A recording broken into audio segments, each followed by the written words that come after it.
Assalamualaikum warahmatullahi wabarakatuh. Berjumpa lagi dengan saya Gusti Anike Agustina. Di video kali ini saya akan membahas sebuah materi dari mata kuliah Filsafat Hukum Islam. Dan materi yang akan saya bahas adalah kaidah-kaidah hukum Islam. Prinsip dalam hukum Islam. Jadi kata prinsip itu berarti asas, yakni kebenaran yang menjadi pokok dasar yang berpikir, bertindak, dan sebagainya. Adapun yang dimaksud dengan prinsip-prinsip hukum Islam yaitu cita-cita yang menjadi pokok dasar dan landasan atau tumpuan hukum Islam. Adapun prinsip-prinsip dalam hukum Islam itu seperti meniadakan kesempatan dan kesukaran. Contohnya, orang-orang yang sedang berpergian, sakit, dan dalam keadaan hamil atau menyusui boleh tidak berpuasa. Dan juga contohnya ada juga orang yang tidak kuat berdiri untuk mendirikan salat, maka ia boleh melakukannya dengan duduk. Dan yang kedua, sedikit pembebanan. Prinsip ini mengisyaratkan bahwa pembebanan syariat atas manusia memang ada. Akan tetapi, syarat yang diturunkan atau dibebankan itu diterima apa adanya, tanpa mempersalahkannya atau mempertanyakannya, yang dapat menimbulkan kesungkaran atau pemberantasan atas pundak mukallaf terhadap kewajiban agama yang diembannya. Prinsip ini dilandasi oleh firman Allah dalam surat Al-Maidah ayat 101.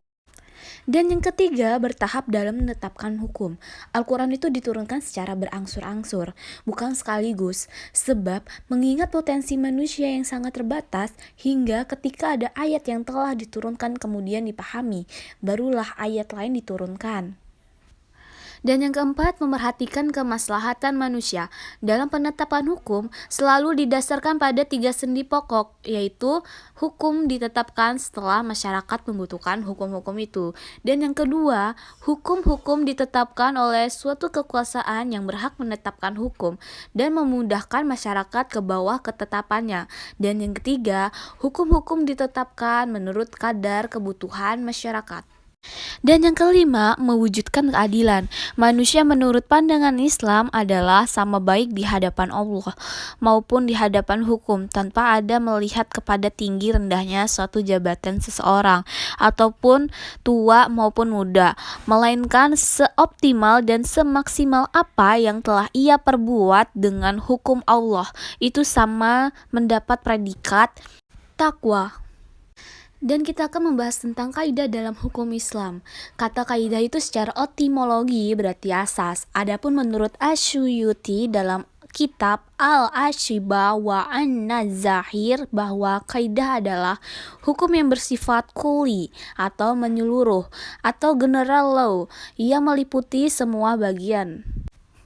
Dan macam-macam kaidah hukum Islam yaitu kaidah asasiyah, yaitu segala sesuatu perbuatan tergantung pada tujuannya. Adapun kebiasaan itu dapat ditetapkan sebagai hukum, kemudaratan itu harus dihilangkan. Yang sudah diyakini tidak dapat dihapus oleh keraguan-keraguan. Kesukaran itu mendatangkan kemudahan. Yang kedua, kaidah khairu asasiyah. Adapun kaidah-kaidah khairu asasiyah ini ada sebanyak 40 kaidah yang dapat kita ketahui dalam kitab Al-Ashibah wa An-Nazair karangan Imam Jalaluddin Abdurrahman bin Abu Bakar Al-Syutih. Kemudian ditambah lagi dengan 98 kaidah yang terdapat dalam kitab Al-Majalatul Ahkamil Ahiyah yang telah disempurnakan oleh Mustafa Ahmad Az-Zarqa. Dan kita akan membahas tentang tujuan hukum Islam. Kajian ini ditetapkan hukum dalam Islam merupakan kajian yang sangat menarik dalam bidang usul fikih. Al-Syatibi mengatakan bahwa doktrin maqasyid asy-syariah adalah kelanjutan dan perkembangan dari konsep maslahah. Tujuan hukum Islam, maqasyid syariah yang pertama, memelihara agama, memelihara jiwa, memelihara akal, dan memelihara kehormatan. Dan yang terakhir, memelihara harta kekayaan. Baiklah, sekian video kali ini. Semoga apa yang saya sampaikan bermanfaat untuk kalian semua. Dan terima kasih buat kalian yang telah menonton video saya. Jika ada kesalahan kata selama di video ini, saya mohon maaf. Saya ucapkan terima kasih. Wassalamualaikum warahmatullahi wabarakatuh. See you next time.